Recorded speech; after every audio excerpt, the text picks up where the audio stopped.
Hi, everybody. Welcome to KFIR Middle East Update. It's the week of March 25th. A lot to cover, so let's jump right in. Our news bites this week is in the United States Congress.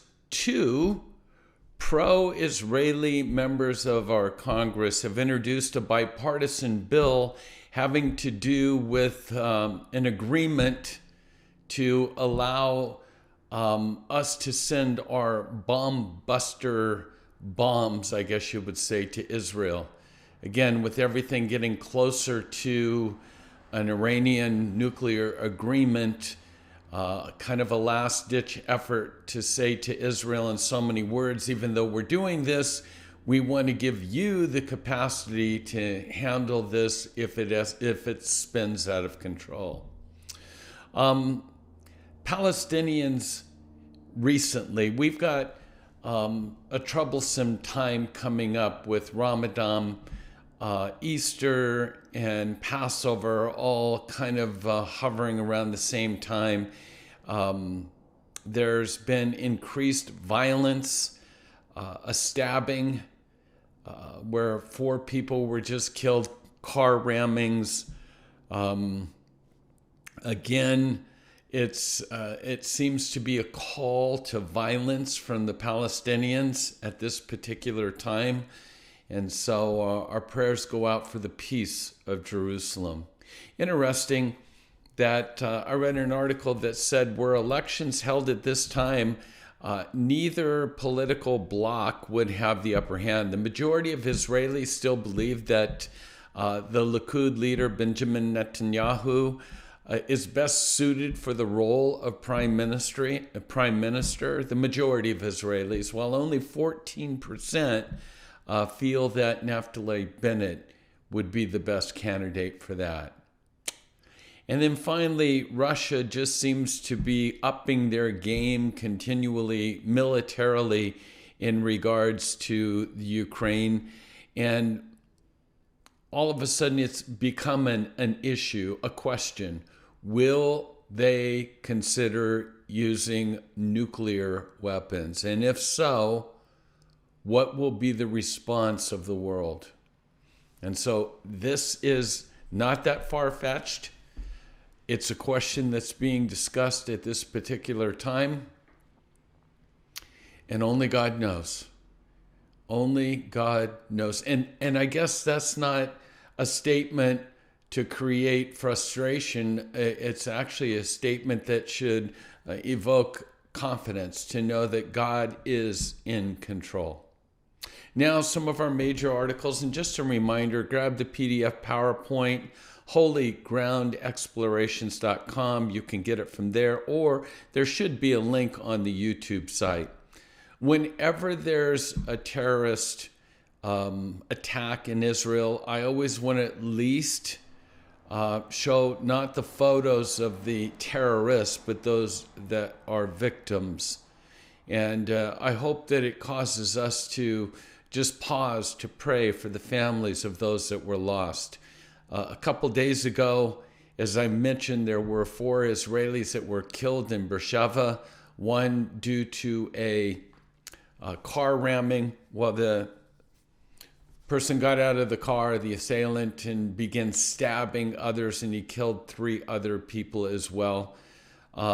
It seems that the Palestinian Authority is calling this some kind of their phrase is, it was a peaceful, popular uprising of resistance. How do you use that phrase when 4 Israelis are killed? Again, the world in which we're living. Trilateral summit. While all of our eyes have been focused on the Ukraine and some of the questions that I've posed, nuclear weapons, what if they're doing, what's going to happen next? While we're all looking at those sort of things, there was a trilateral summit that was held between Egypt, the Abu Dhabi, and as well as Israel. And it was at Sharm el-Sheikh in Egypt. And the reality is that there is a trilateral agreement to take action or to be aware of, or what the possibilities would be given the nuclear treaty with Iran being signed. And so the people that will be affected the most by this happens to be these three parties. And so they are planning at this moment as to what to do when that event does take place. And everything that I'm reading at this point in time indicates that it will. I found this interesting. In Israel, there was a funeral where over 750,000 people attended in the suburbs of Tel Aviv. The Rabbi Kanievsky, 94 years old, he was known as the Prince of the Torah. And he died in immediate, as you know, the funeral. But in recent years, this rabbi began focusing on the coming of the Messiah, who he said was standing at the doorway. He has urged Jews abroad to make their aliyah, to make their way back, to immigrate to Israel, and to begin studying end times. He's also taught, again, that according to the Talmud, the Messiah will return during a Shemitah year, and we're in the midst of that. That will go up until, at least on our calendars, September 26th or something around that date there. So interesting, because normally a rabbi of this stature would just encourage study of Torah. But now we're finding this sense of we need to know when Messiah is coming, and this rabbi happened to think he's at the door. Well, amazing timing of all of this. In this next slide, this is slide number 6, you're going to see something excerpt from a Palestinian children's textbook. And Europe has kind of stayed the course and has basically said if things like this are not removed from the textbooks, they will hold off on sending aid to the Palestinians, which amounts to about $274 million in aid. And so as you can see, some of these inflammatory pictures, and at this point in time, the Palestinians are refusing to remove the violent Jew hatred from these children's textbooks. And think about the cost.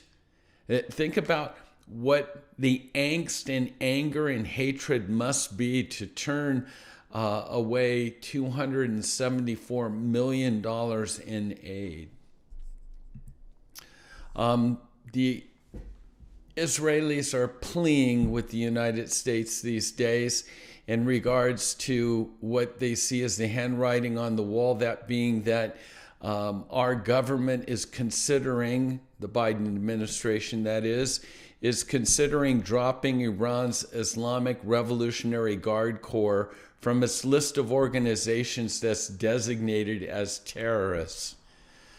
Prime Minister Bennett, Foreign Ministers Lapid are urging, they put out a joint statement. Their plea simply is this: the Iranian Guard, or Revolutionary Guard Corps, was involved in the murder of hundreds of thousands Syrian civilians. They've destroyed Lebanon. They're brutally oppressing the Iranian civilians. They kill Jews because they're Jews. They kill Christians because they're Christians. They kill Muslims because they refuse to surrender to them.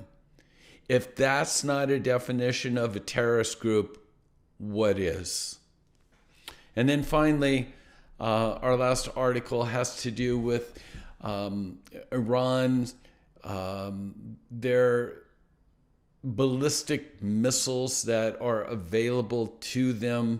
This was just a report that I read that Iran has 3,000 ballistic missiles, some of which have the capabilities to reach Tel Aviv.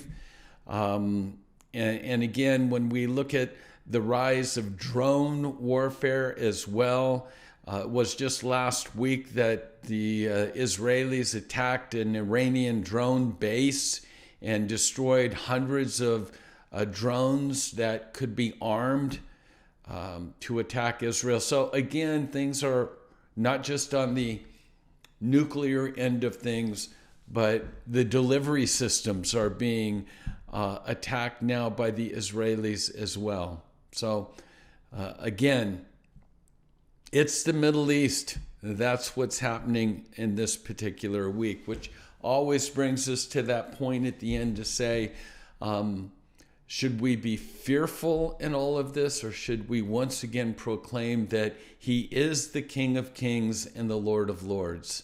He is the one that knows the end from the beginning, and all things are under his control. We'll end with this, that we're still planning on a trip to Israel with our Holy Ground Ministry, Holy Ground Exploration, September 14th through the 23rd.